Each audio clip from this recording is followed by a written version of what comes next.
জয়গুরু। স্বামীজির সাথে তো বিভিন্ন ব্যাপারে, বিশেষ করে যোগ ধ্যানের ব্যাপারে বিশেষ আলোচনা হতো। সেগুলো কিছু কিছু কথোপকথন, প্রশ্নোত্তর মাধবহিদিতে আর কি লিখেছি। স্বামীজি যেটা বিশেষভাবে বলতে চাইতেন যে আমাদের সম্প্রদায়ের সবার করণীয় কি, সেটা আমাদের পরম গুরুদেব দাশরথীতে বলে গেছেন। এটা স্বামীজি আমাদের বারবার করে বলতেন। দেখ, ঠাকুর মন্নাথ হতে বারবার বলেছেন যে আমার ঠাকুর, মানে ঠাকুর বলছেন আমার ঠাকুর মানে তার গুরুদেব আমাদের সম্প্রদায়ের কৃত্য কি বলে গেছেন। ওই যে গানটা আছে না, ওই গানটা বারবার আর কি শুনতে চাইতেন, শোনাতাম। কবে সেবাহীন ক্ষণ যাবে না, বিষয় বিরত হবে এই চিত, সেবা ছাড়া কভু রবে না। উপলে শোনানো যায়, কিন্তু মোবাইলটা কানে রেখে তো শোনাতে পারবো না, হারমোনিয়াম নিয়ে এমনি খালি গলায়। কবে সেবাহীন ক্ষণ যাবে না, বিষয় বিরত হবে চিত, সেবা ছাড়া কভু রবে না।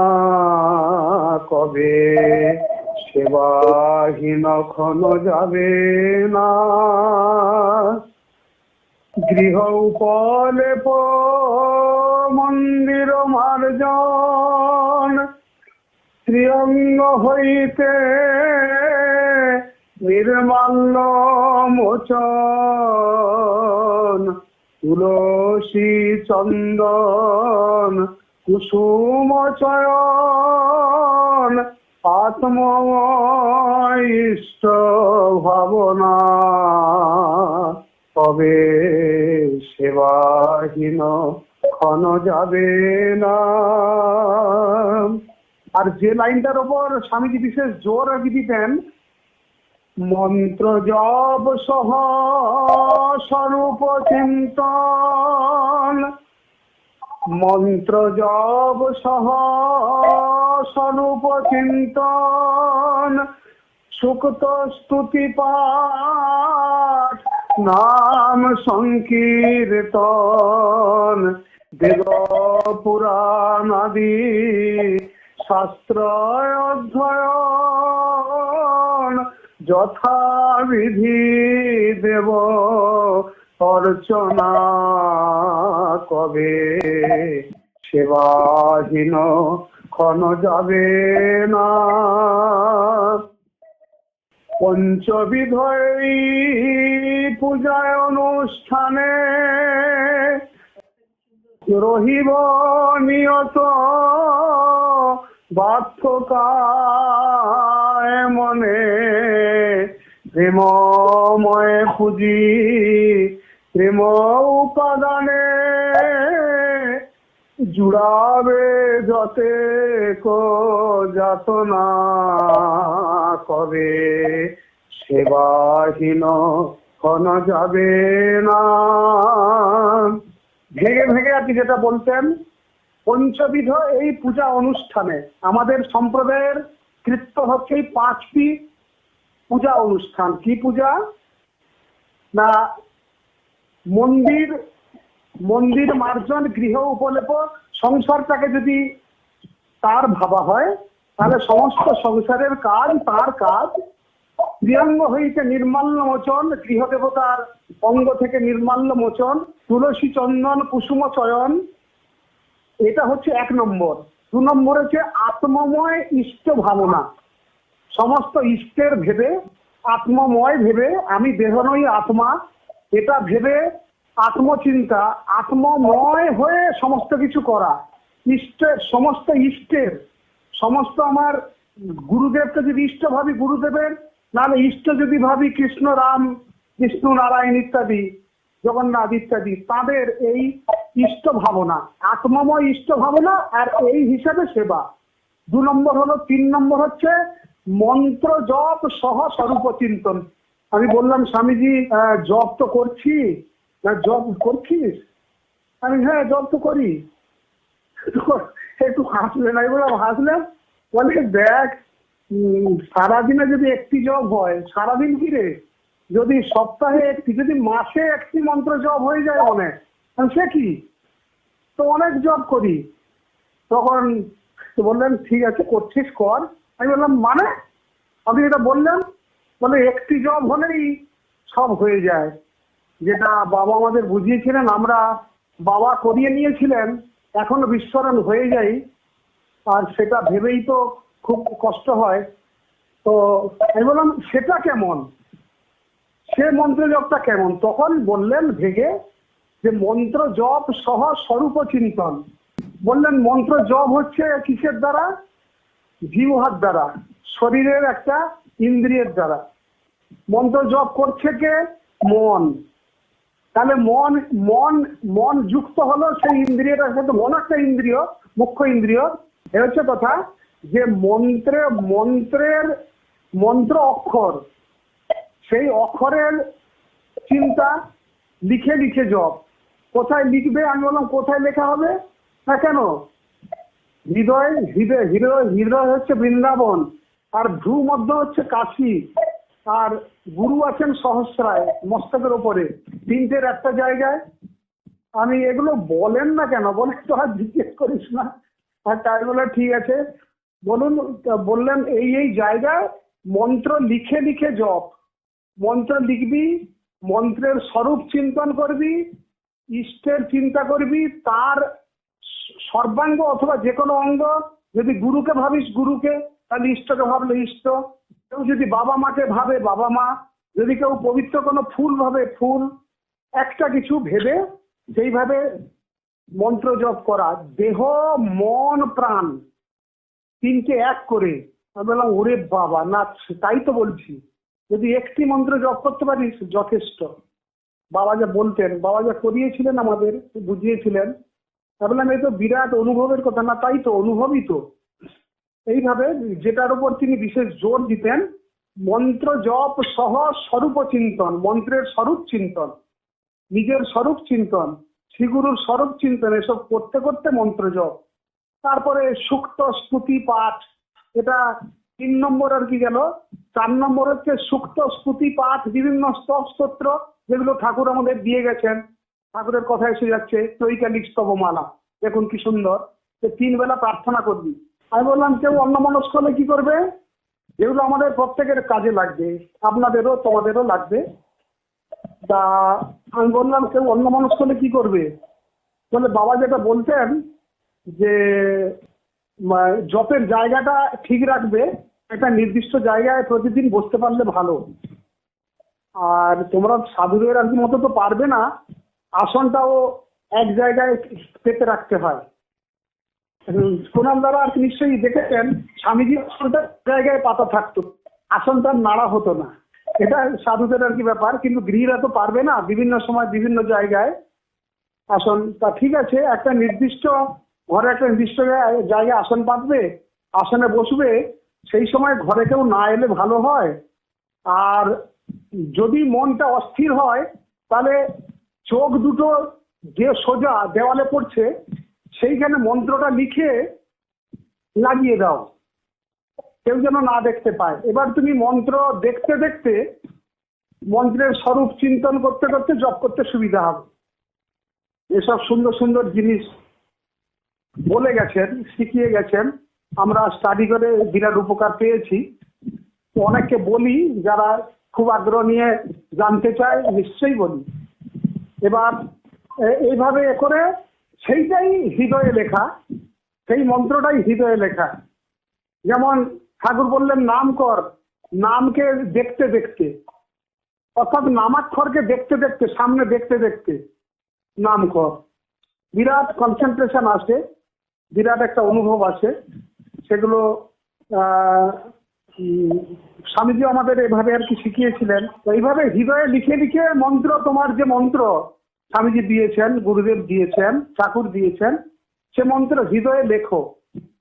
অক্ষরগুলো অক্ষরগুলো মনে মনে, মনের দ্বারা, সমস্ত মানস পুজো, মানসের দ্বারা লিখতে থাকো, চিন্তন করতে থাকো, দেখবে মন এতখানি মানে একাত্ম হয়ে যাবে, কনসেন্ট্রেট হয়ে যাবে যে মন্ত্রের স্বরূপ হয়তো দেখতে পাবে তার কৃপায়।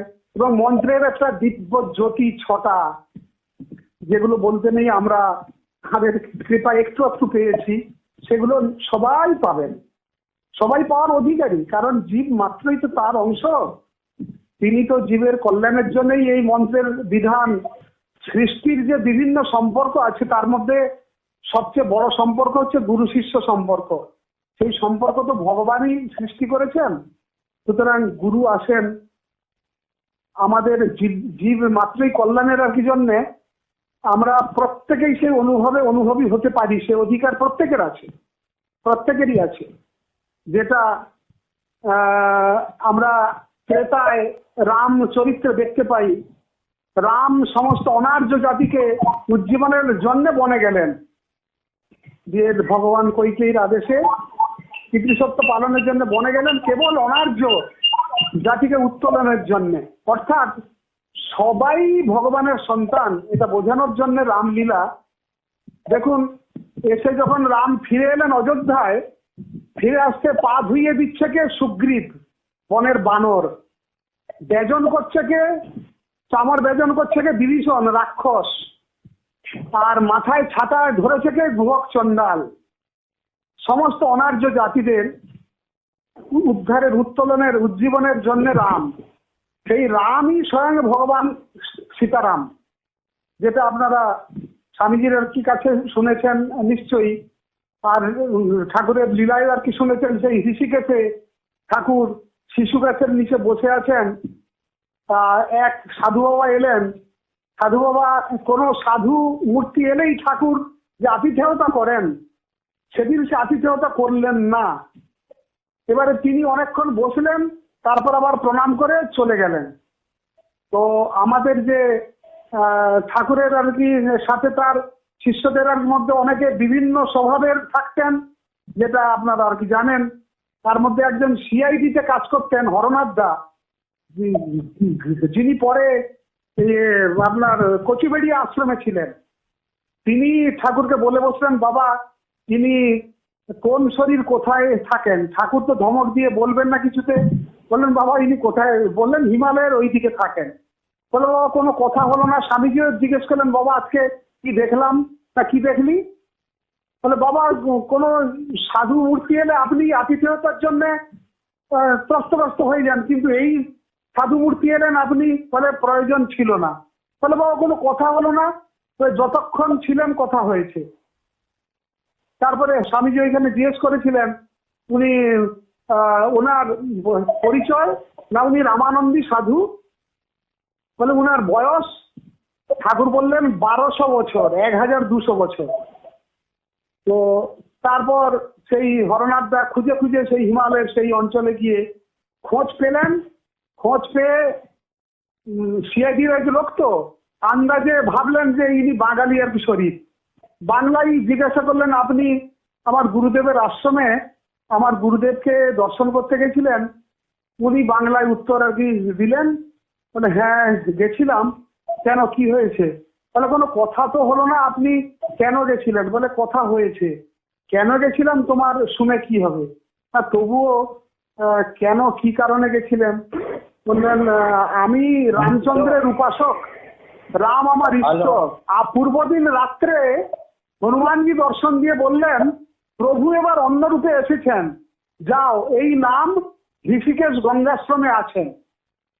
তো আমি গেলাম, আমি আমার ইষ্ট রামকে দর্শন করতে গেছিলাম, তোমাদের গুরুদেব স্বয়ং রাম। তারপরে স্বামীজির শ্রীমুখে তো আপনারা এই ঘটনাটা বারবার শুনেছেন। ওই সেই নাগপুরে একটা সভায় একজন উঠে দাঁড়ালো, আপনি তো খালি ইষ্টের কথা বলছেন, আপনার ইষ্ট দর্শন হয়েছে? তোষানন্দ দা একটু রাগ করলেন, তারপর ভাবলেন, বাহ লোকটা খুব সাহস নিয়ে প্রশ্ন করেছে, তো এবারে ঠাকুর ধরা পড়বেন, নিজের জালে নিজে জড়িয়ে পড়বে। কি বলেন দেখি ঠাকুর? গম্ভীর স্বরে বললেন যে কে কাকে দর্শন করবে, অর্থাৎ নিজেই নিজের ইষ্ট। তিনি যে রাম দর্শন করবে, তিনি নিজেই তো রাম।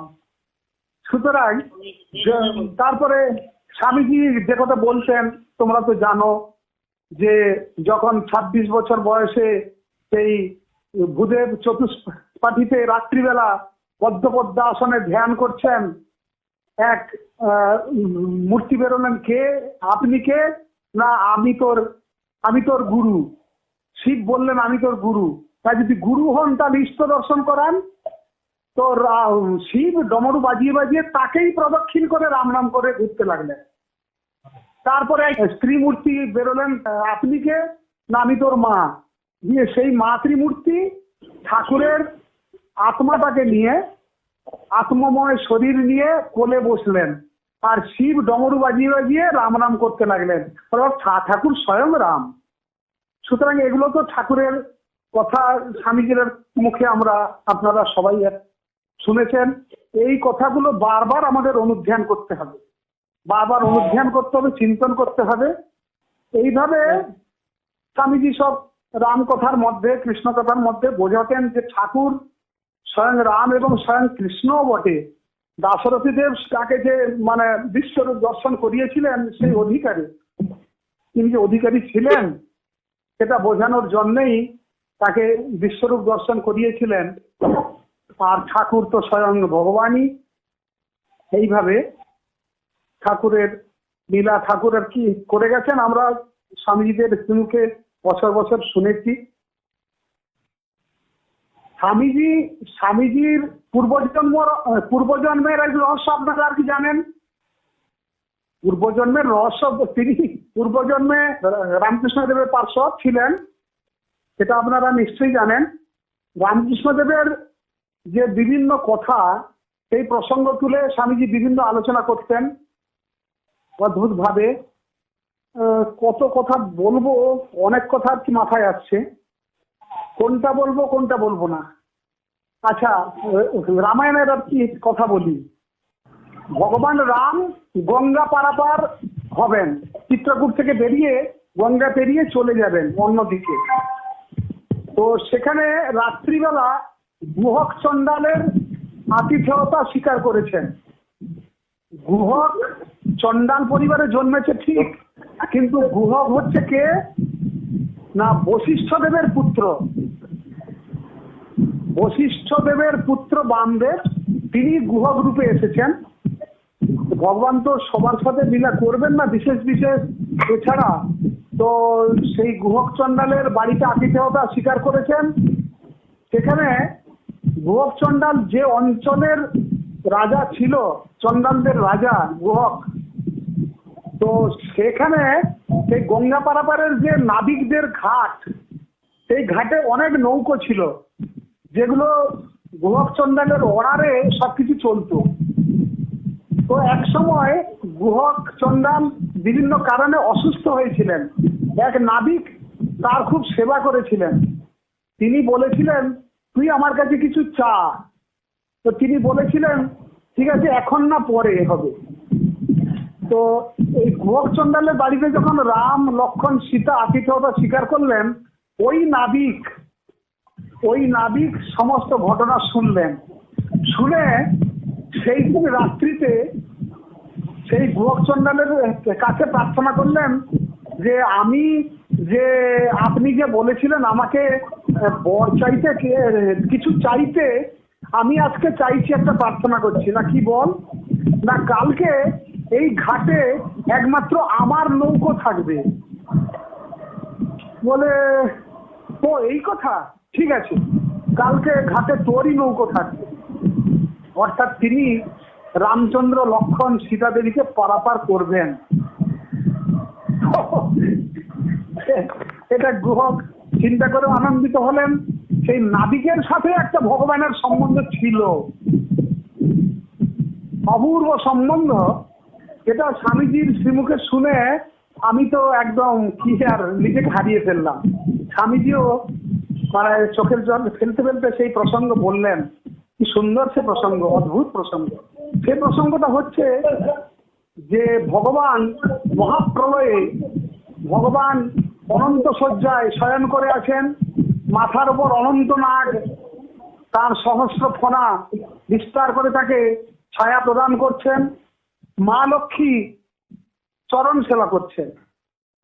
সেই অনন্ত শয্যায় যে শুয়ে আছেন, অনন্ত সলিলে, মানে মহাপ্রলয় হয়ে গেছে জলের মধ্যে, যার সূত্রে তার নাম নারায়ণ।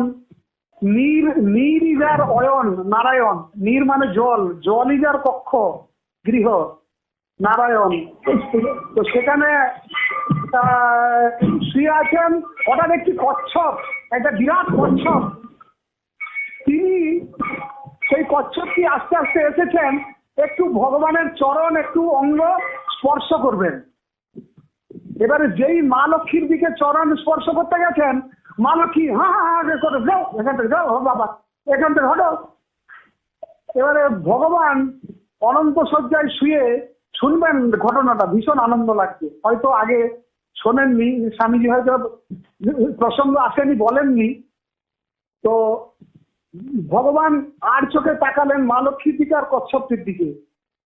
মা লক্ষ্মীকে বললেন না, কেন তুমি বাধা দিচ্ছ, ও একটু স্পর্শ করবে, ও কি আমাকে কামড়াতে আসছে? তা তো নয়, অঙ্গ স্পর্শ করবে চলে যাবে।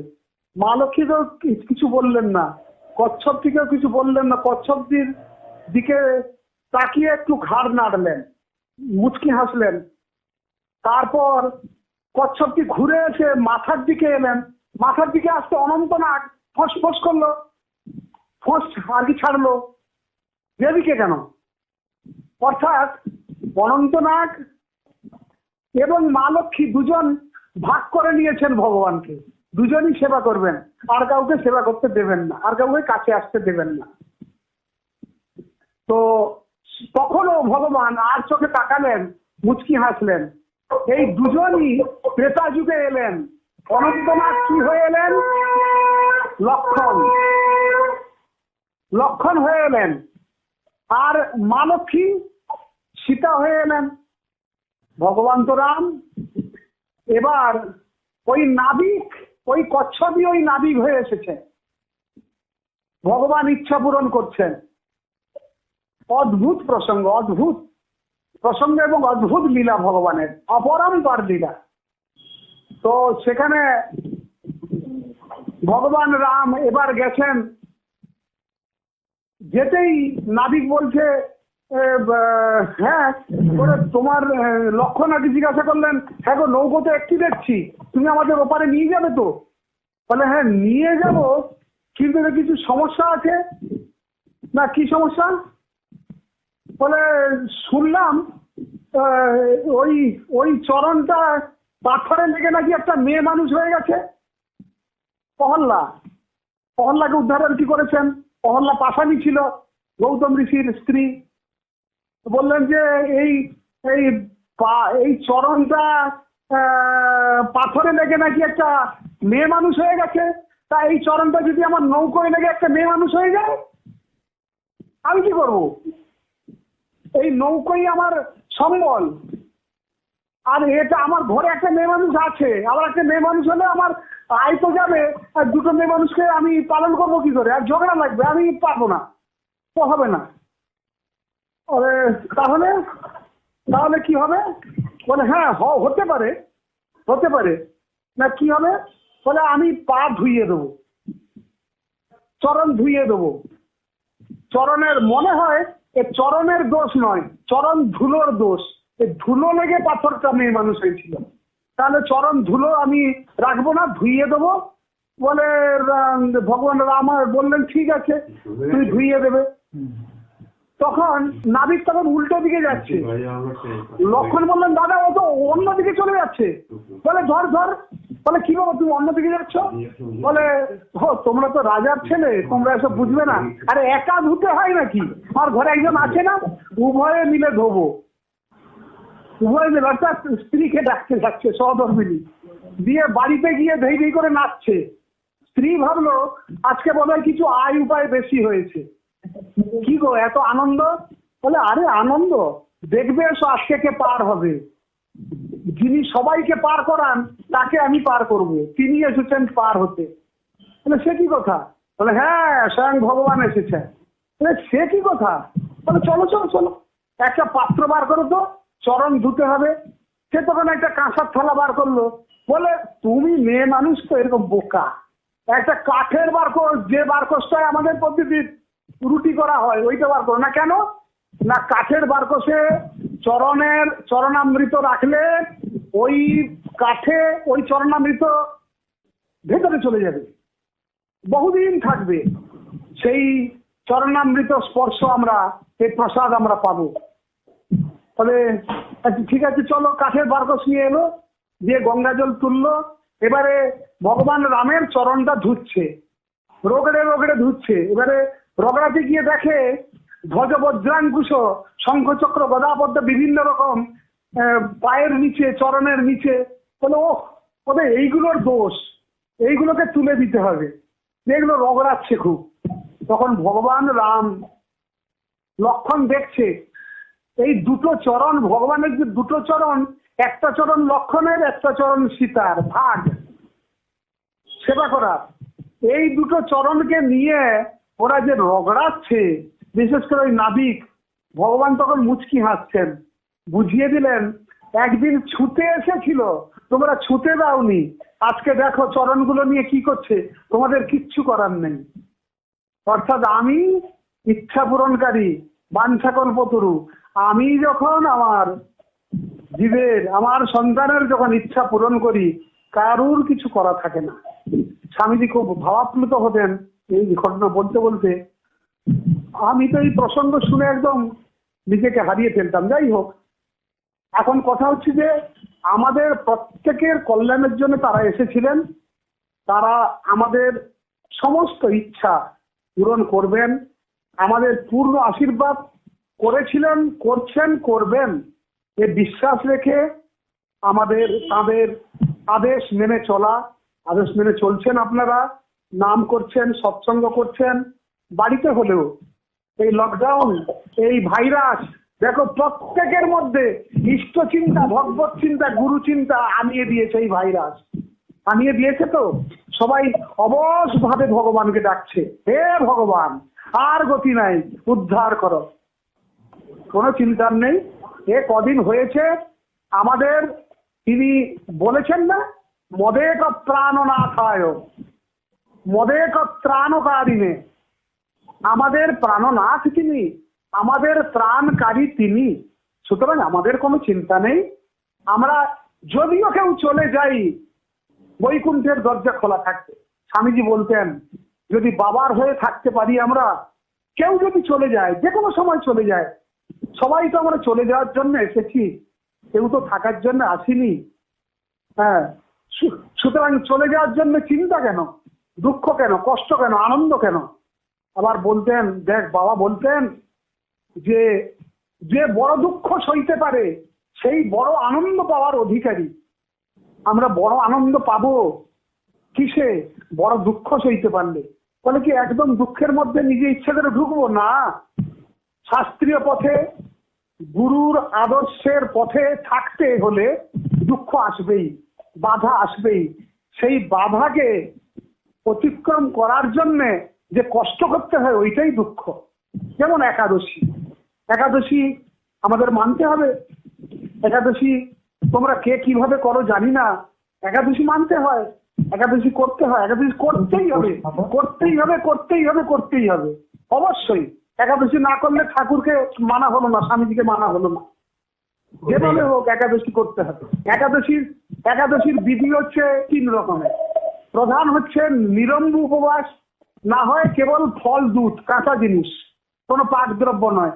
আর তৃতীয় হচ্ছে চাল ছাড়া অন্য কিছু। সেটাতে একাদশী পালন করা হয় বটে, কিন্তু একাদশীর ফল পাওয়া যায় না। আমি ভুরি ভোজ লুচি ডাল তরকারি খেলাম, দম মেরে সিমুইর পায়েস টায়েস করে, পনিরের তরকারি করে, আর একাদশীর ফল পেয়ে যাবো, এটা হয় না। স্বামীজি বলতেন আর হাসতেন। যাই হোক, সে ঠাকুরও বলতেন, হাসতেন। তো একাদশী করতে হয় আমাদের কৃচ্ছ, কারণ আমাদের ঠাকুর এবং স্বামীজিকে দেখেছি। যে কথা স্বামীজির কথার আসরে আপনাদের সাথে যখন 2 বছর ছিলাম, যখন স্বামীজির বিভিন্ন যে স্মৃতি সভা হতো, স্মরণ সভা, সে সভায় বলেছি যে স্বামীজি একদিন অসুস্থ হয়েছেন দাঁতের যন্ত্রণায়। আমি আছি কাছে, বললেন চল একটু ডাক্তারের কাছে একটু যেতে হবে। বাইরে বেরিয়ে খালি পাইকারি দিচ্ছেন, শ্যামসুন্দরের মন্দিরের মানে নিচ থেকে সেই সিঁড়ি থেকে অফিস পর্যন্ত খালি এদিক ওদিক যাচ্ছেন আসছেন। আমি বললাম যাবেন যে না, হ্যাঁ। তারপর আমি আন্দাজ করে দেখলাম স্বামীজি তো পয়সা ছন না, স্বামীজির কাছে তো পয়সার ব্যাগ নাই, আমার কাছেও নাই। তাহলে স্বামীজির কাছে পয়সা নেই, দুজন যে যাবো বাস ভাড়া শ্যামবাজার, তখন বলে 2.5 টাকা করে, 5 টাকা ফেরাটা কি হবে জানি না। বলেছিলেন ফেরাটা ডাক্তার পৌঁছে দেবে গাড়ি করে, তা ওই পয়সা বোধহয় নেই। আমি বললাম পয়সা না, হ্যাঁ। আমি বললাম তাহলে অফিসে বলি না, অফিস না, তুই বিঠলজিকে বল। আমি গিয়ে বিঠলজি বললাম, বিঠলজি তো ত্রস্ত হয়ে 200 টাকা বার করে দিলে। তাহলে নিজে ই মা স্বামীজি বলেননি। আমি বললাম ও তো জানেন তো, উনি বলতে চান না, যাই হোক। আমি আনতে বললি না, হ্যাঁ না দিয়েছে, আমি দিয়েছে। কত দিয়েছে? 200 টাকা। দেখুক কোথাকার, এত আনবি কেন? ওই 20 টাকার মতো হলে হবে কি 10 টাকা হলে হবে, যা টাকা ফিরিয়ে দিয়ে। আমি আবার গেলাম, আমি বললাম মহারাজ এরকম বলছেন, বলে তুমি বলবে বিঠলজি বলেছে, তুই বলার দরকার নেই, যদি নেহাত জিজ্ঞেস করে বলবি, আর তুই ওই পয়সায় ফলটা এনে দিবি স্বামীজিকে বলতে হবে না। আমি ওটা নাই পরে গিয়ে স্বামীজিকে ফলটা এনে দিলাম। পরের দিন বললেন এত ফল আনবি, আমি বললাম বিঠলজি পয়সা দিয়েছিলেন, কালকের পয়সা। তখন বললাম যাই হোক, এতখানি কৃচ্ছতা। সুতরাং সে কৃচ্ছ সাধন যে কৃচ্ছ ব্রত, এটা ঠাকুর যেমন এই ব্যাস তৈরি করেছিলেন, এই মঞ্চ, সেই মঞ্চে স্বামীজি দাঁড়ানোর অধিকারী হয়েছিলেন। এই কৃচ্ছতা আমাদের মধ্যে আনতে হবে, যে কৃচ্ছতাটা আমরা খুব কম সাধন করি। কৃচ্ছতা যে আমরা খাবো কোনো যেটা না হলে নয়, পড়বো যেটা না হলে নয়। এবারে আমার কি বলে মাথার নিচে ছাদ যতটা না হলে নয়, সেখানে আমরা বেশি খরচ করব না। যদি ভগবান দিয়েছেন, যার নাই তার কুঁড়েটা তৈরি করে দেবো, যার কুঁড়েটা নেই তৈরি করবো। তবে তো কৃচ্ছ সাধন, তবে তো স্বামীজির আদেশ পালন। আমরা আশ্রমগুলোকে দেখবো, আশ্রমবাসীদের দেখবো। তাহলে কৃচ্ছতাটা আনাতে হবে, কৃচ্ছতাটা স্বভাবে আনাতে হবে। আনালে প্রতিটা সংসার, প্রতিটা ব্যক্তি চরিত্র, কারণ এই জগৎ কাকে নিয়ে? ব্যক্তিকে নিয়ে। তো ব্যক্তি একটা ব্যষ্টি, তারপর সমষ্টি, তারপর সবকিছু। এই কৃচ্ছতাটা, কারণ তাদের দেখেই তো আমরা শিখবো। তারা বলে গেছেন যে লাইনটা গান গাইলেই স্বামীজি ফুলিয়ে কাঁদতেন বাচ্চা ছেলের মতো, সাধু সঙ্গ নামে আছে পান্থধাম, শান্ত হলে তথা করিবে বিশ্রাম। সাধু সঙ্গ করলে হয় কি? স্বামীজি যেভাবে ব্যাখ্যা করতেন, সাধু সঙ্গ করলে হয় কি না, কৃচ্ছতা এটা স্বভাবে আসে, বিবেক জাগ্রত হয়, বৈরাগ্য আসে। ঠাকুর সুধারধারা যখন ব্যাখ্যা করতেন, স্বামীজি কি বলতেন? স্বামীজি বলতেন যে সাধুগুরু নামে হয় অতি অনুরাগ, পাপক্ষয় চিহ্ন হলো বিষয় বিরাগ। সাধুগুরু নামে হয় অতি অনুরাগ। এই অতিটা আন্ডারলাইন, অতি অনুরাগ, শুধু অনুরাগ নয়, অতি অনুরাগ। সেখানে সম্প্রদায় নেই, সেখানে কেউ নেই, সেখানে আমি আর গুরু, আমার আর গুরুর আদর্শ। সম্প্রদায় কি হচ্ছে না হচ্ছে কিছু দেখার দরকার নেই। সম্প্রদায়কে ভালোবাসতে পারলে তো জীবন ধন্য হয়ে যাবে। আর যদি সম্প্রদায়, স্বামীজি বলেছিলেন যে ঠাকুর সম্প্রদায় নন, ঠাকুর সম্প্রদায় তৈরি করেছেন। সম্প্রদায় একদিন না থাকতে পারে, কিন্তু ঠাকুর থাকবেন, ঠাকুরের কথা থাকবে, ঠাকুরের আদর্শ থাকবে। রাম নেই, কিন্তু রামের কথা আছে, রামের বিগ্রহ আছে, রামের লীলা আছে। কৃষ্ণ নেই, কৃষ্ণের বিগ্রহ আছে, কৃষ্ণের নাম আছে, কৃষ্ণের লীলা আছে। তেমনি সীতারাম থাকবে না, সীতারামের লীলা, সীতারামের বিগ্রহ, সীতারামের কথা থাকবে। কি দুর্দান্ত কথা! সুতরাং এগুলো আমরা স্বামীজির বিমুখে শুনে, আমরা স্বামীজির সাহচর্য কৃপা পেয়ে আমরা যৎকিঞ্চিত আমরা অধিকারী হয়েছি স্বামীজিদের কৃপাই। সুতরাং এগুলো আমাদের সবাইকে চিন্তা করতে হবে। কৃচ্ছটাকে অবলম্বন করে চলতে হবে।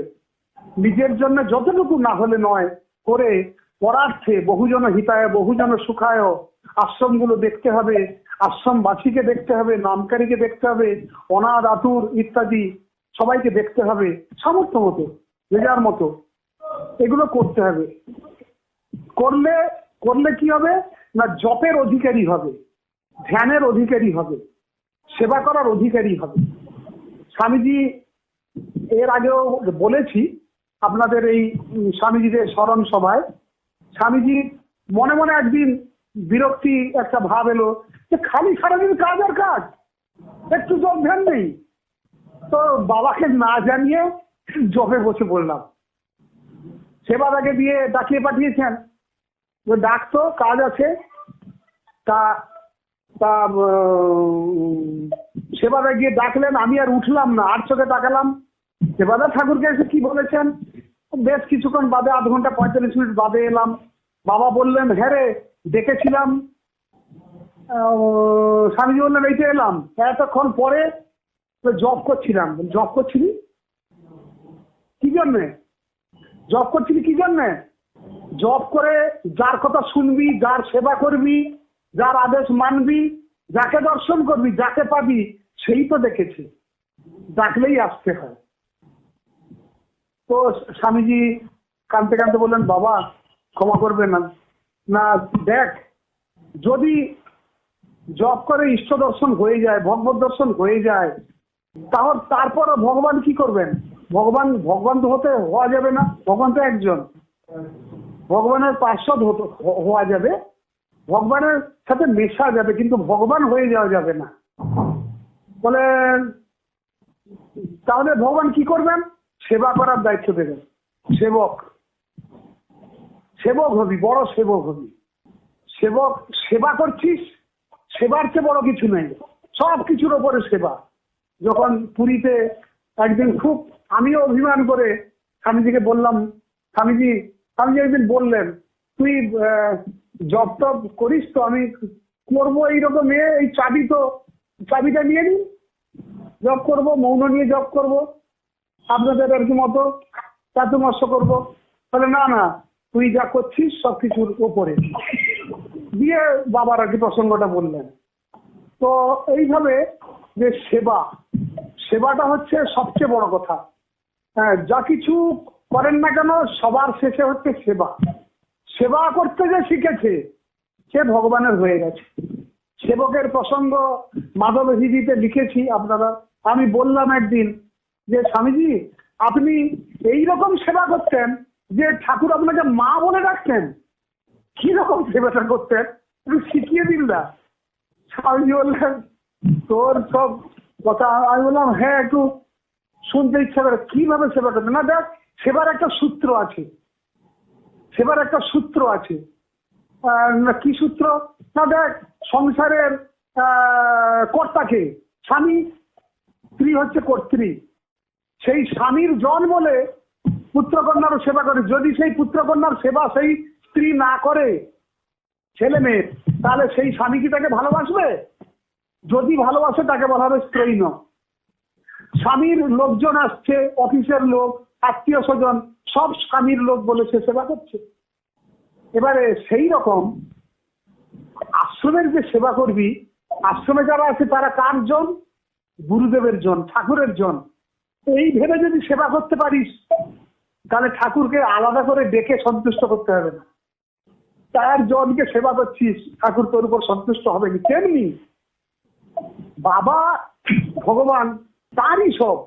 এবার সবাইকে আমি দেখি, আমি শুধু ঠাকুরের সেবা করতাম না, সবাইকে, এবং যারা আসতো সব বাবা যা বলছেন করছি, তাতেই বাবা আমাকে বুঝতেন যে মায়ের মতো সেবা করছে। সবার মা যেন সেবা করছে, তাই মা বলে ডাকতেন। সেবা সূত্র এটা। তেমনি জগৎবাসী ভগবানের, এটা ভেবে যদি আমি জগৎবাসীর সেবা করি, ভগবানের আশীর্বাদ পাওয়ার জন্য আমাকে 21,600 জপ করতে হবে না, শুধু সেবার দ্বারাই হবে। বুঝিয়ে দিয়েছেন ঠাকুর বুঝিয়ে দিয়েছেন। হ্যাঁ মানে বিভিন্ন ভাবে বুঝিয়েছেন, যারা সেবা করেছে তাদের একদম দেখুন গোপাল মিত্র চোখের সামনে কি সেবা করেছে, কে ঠাকুর বুঝিয়ে দিয়েছেন যে তার পুরস্কার কি। এত মঠ মন্দির, এত তীর্থক্ষেত্র ধাম থাকতে ঠাকুর তার গৃহকে নাম দিয়েছেন বৈকুণ্ঠ ধাম, তার গৃহে দেহত্যাগ করেছেন। বৈকুণ্ঠ ধামে নারায়ণ থেকেছেন, শরীর ত্যাগ করেছেন, আরো কত। সুতরাং যে সেবা করা, নিজের সমস্ত উজাড় করে দিয়ে সেবা করা। ঠাকুর দেখুন ব্রজনাথজির সেবা করছেন, কিছুই নেই, কিরকম আত্মসমর্পণ করে সেবা করছেন। এই যে কৃচ্ছটা, স্বামীজি এই কৃচ্ছটাকে অবলম্বন করেই বড় হয়েছেন। আর স্বামীজির বিশেষ পরিচয় তো আপনারা জানেন, আমরা গুরুগীতায় পড়েছি যে শ্রুতি স্মৃতি মবিজ্ঞায় কেবলম গুরু সেবয়া। মানে শ্রুতি মানে শাস্ত্রে জ্ঞান নেই, স্মৃতিতেও জ্ঞান নেই, অবিজ্ঞায়, এসব বিষয় অভিজ্ঞ, অজ্ঞান। এবারে বলছেন যে শ্রুতি স্মৃতি অবিজ্ঞায় কেবলম গুরু সেবয়া, কেবল গুরু সেবাটি ঠিকভাবে করতে পারেন, জানেন, গুরুদেব করিয়ে নেন, তে বই সন্ন্যাসী নক্ষতা, তাদেরই সন্ন্যাসী বলা হবে। ইতরে বেশধারী ন, আর অন্যান্যরা কেবল বেশধারী। সুতরাং সেই সন্ন্যাস, স্বামীজি সেই সন্ন্যাসের অধিকারী ছিলেন। আমরা তার কৃপা পেয়েছি, আপনারাও কৃপা পেয়েছেন। আপনারা ধন্যাতি ধন্য, আমরাও ধন্যাতি ধন্য, সবাই সম্প্রদায় ধন্যাতি ধন্য এইরকম সন্ত শিরোমণিকে পেয়ে। সুতরাং স্বামীজির কথা মানেই ঠাকুরের কথা। ঠাকুর স্বামীজিকে তৈরি করেছিলেন, স্বামীজি আমাদের যথাসম্ভব কৃপা করে গেছেন। স্বামীজির পথকে অবলম্বন করে আমাদের চলতে হবে, ব্যাস আমরা চলছি। তবে কৃচ্ছটাটা ভালোভাবে সুন্দরভাবে রপ্ত করে সুন্দরভাবে করে চলবেন, তাতে দেখবেন অনেক বেশি আনন্দ পাবেন, অনেক বেশি অধিকারী হয়ে যাবে। আর কি রাম কথা হলো, স্বামীজির কথা হলো, ঠাকুরের কথা হলো। জয় গুরু, জয় সীতারাম, জয় গুরু, জয় সীতারাম।